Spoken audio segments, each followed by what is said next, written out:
Terima kasih Prof. Nurdin dan jajaran pimpinan. Terima kasih Pak Menteri Koperasi dan jajarannya. Saya agak senang Pak, karena sudah lama kita tunggu-tunggu presentasi Bapak.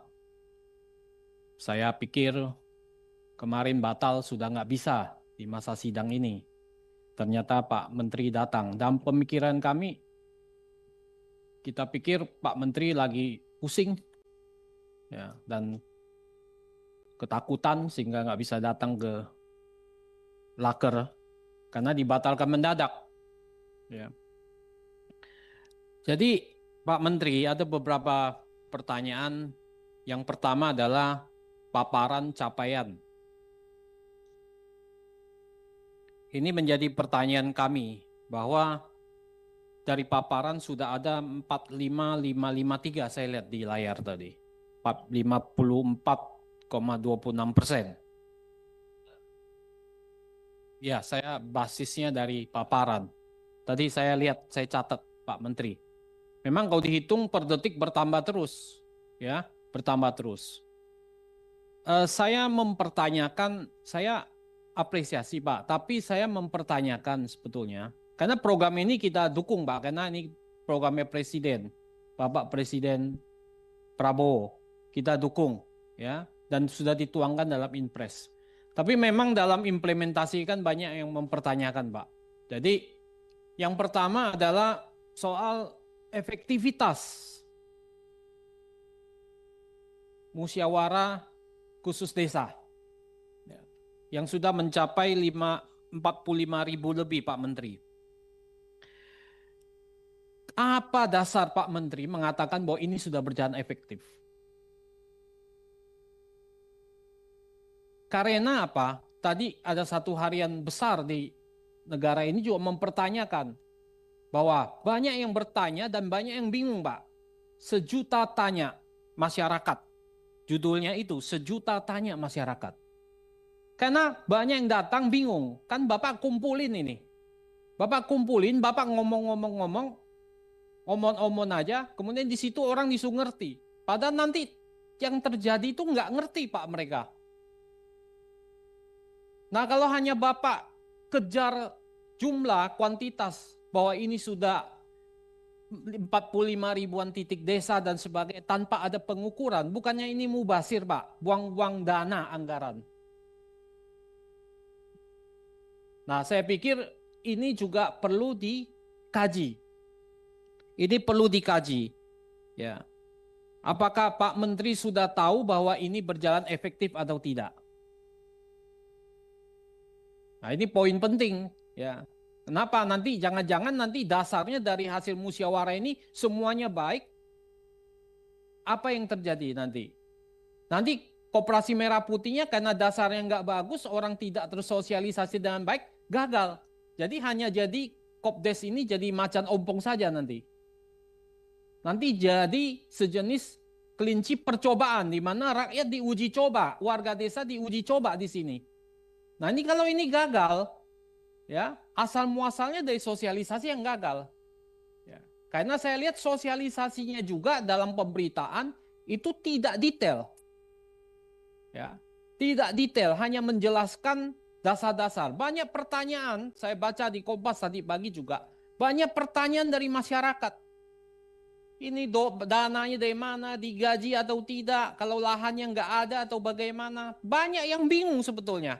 Tapi Bapak dengan gagah berani sudah mengatakan bahwa di sini, bahwa ini sudah maju terus 45 ribuan, sebentar lagi 50 ribu. Apa enggak diukur bertahap saja Pak? Ya, supaya tidak menjadi mubazir, tidak menyedot uang rakyat dan sia-sia uang rakyat yang dibuang-buang percuma begini. Ya. Nah saya minta Bapak jangan panik mengejar 80 ribu ini. Jangan panik. Jangan kemudian karena kepanikan Bapak lari kemana-mana. Apalagi Bapak sekarang juga lagi nggak tenang pikirannya kan. Ya diserang sana sini. Betul kan Pak? Tenang ya Pak ya. Ya. Tapi kalau tenang jangan fitnah sana sini, Pak. Jangan fitnah partai kami, Pak. Ini nggak bagus, Pak. Gitu. Saya lihat karena Bapak fitnah sana sini, Pak membuktikan. Pak Prof, kita fokus saja. Iya enggak, ini nyambung. Ini membuktikan mental Bapak lagi panik. Gitu. Ini permintaan, ya. Jadi artinya apa? Tenang, Pak. Kalau 80.000 tidak siap, Bapak ngomong ke Pak Presiden. Kami tidak siap, Pak Presiden. Nggak mungkin siap ini 80.000. Kalau hanya kosmetik saja 80.000 ini, ya nggak ada gunanya. Nggak ada gunanya Pak Menteri. Ya kan? Nah ini saya minta efektivitasnya bagaimana, Pak? Mohon nanti diukur dengan pasti. Tadi udah banyak berita kan muat kan Pak Menteri tahu kan? 1.000.000 tanya Pak. Bukan 1.000. Bukan 100 tanya, 1.000.000 tanya Pak. Itu yang pertama. Yang kedua adalah soal model bisnis, Pak. Saya cari-cari model bisnis Bapak sampai sekarang itu belum saya temukan, Pak. Terus terang. Bapak tahu pengertian model bisnis itu seperti apa? Bukan yang Bapak paparkan, Pak. Bapak kan sudah baca, Bapak pendidikannya tinggi juga, pengalamannya full gitu. Betul kan, Pak? Ya, model bisnis apa yang Bapak ingin sampaikan? Di dalam itu kan nanti dibuat kanvas bisnis model itu. Betul kan Pak Wamen? Kanvasnya nggak ada.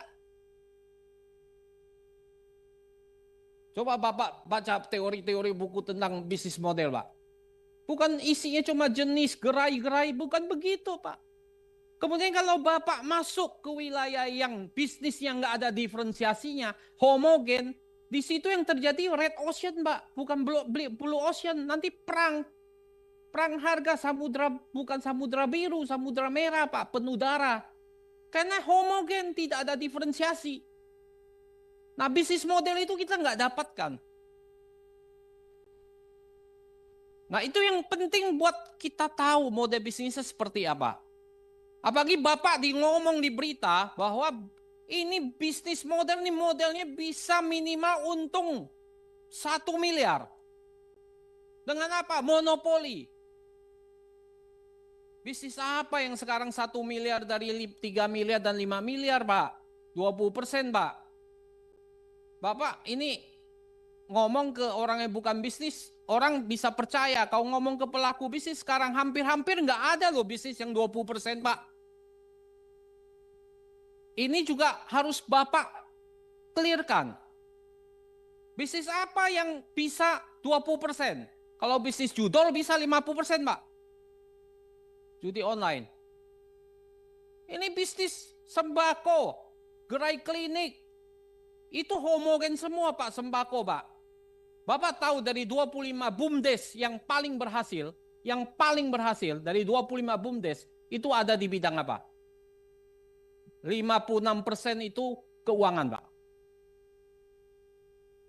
Keuangan, Pak, 56%, Pak. Ini catatan. 40% itu perdagangan dan jasa. 4% hanya ketahanan pangan, Pak, hanya 4%, Pak. Dari BUMDes. Kita ambil contoh BUMDes saja. Yang bisa bagi hasil BUMDes yang 67.333 BUMDes tidak bisa bagi hasil, Pak. Nol. Bapak tahu nggak? Nah ini merah putih ini bagaimana? BUMDes saja yang bisa menghasilkan bagi hasil di atas 1 miliar hanya 26 BUMDes dari 80.000 BUMDes. Bapak bisa bayangkan betapa perang di bawah, apa yang terjadi di bawah. Nah sekarang Bapak datang dengan 1 miliar. Bisnis modelnya nggak ada. Bapak mau yakinkan siapa? Nggak bisa, Pak. Ini yang Bapak harus paparkan. Jadi jangan kejar di media 80.000. Itu omong-omong aja, omong kosong. Omong kosong, Pak, itu, Pak. Hanya jumlah aja. Kita dukung, Pak, programnya Pak Presiden Prabowo. Tapi Bapak harus bisa menjaga ini agar jangan sampai merusak nama Presiden Prabowo. Itu penting. Jangan nanti gagal, yang gagal Bapak yang kena loh, Pak. Menteri Koperasi Budi Ari yang sangat terkenal fenomenal ini sekarang. Nah ini tolong Bapak nanti jelaskan. Yang ketiga adalah soal pertanggungjawaban hukum. Soal penting juga, banyak bertanya Pak. Siapa sebetulnya bertanggung jawab? Kalau ini gagal, nanti kan ada channeling juga. Ada plafon. Plafon itu sudah saya cek Pak. Kalau plafon itu base daripada apa? Base daripada requirement daripada bank harus dipenuhi. Gak mungkin dia kasih plafon 3M semuanya dia cairkan. Berapa yang bisa memenuhi plafon 3M itu? Gak gampang Pak. Bapak bikin koperasi yang sudah ada, Bapak jadikan merah putih. Itu juga kalau 3M belum tentu semua bisa dikasih Pak. Sekarang kecil-kecil Pak. Itu nggak mudah juga. Channeling, itu bansos, itu uang rakyat Pak. Kalau koperasi yang nggak benar, itu ludes semua uang rakyat kau channeling. Itu BUMN cuma bayar aja. Itu kan kayak bansos, dikasih channeling ke Bank Himbara. Nah ini bagaimana? Banyak bertanya, ini key resources-nya. Itu salah satu bisnis model di dalamnya key resources Pak. Itu kita cerita tentang finance. Key resources-nya apa? Finance-nya bagaimana? Bapak yang mana pakai channeling, mana yang pakai plafon? Nah ini kan harus jelas Pak. Ini kan nggak jelas semua. Nah, itu soal key resources.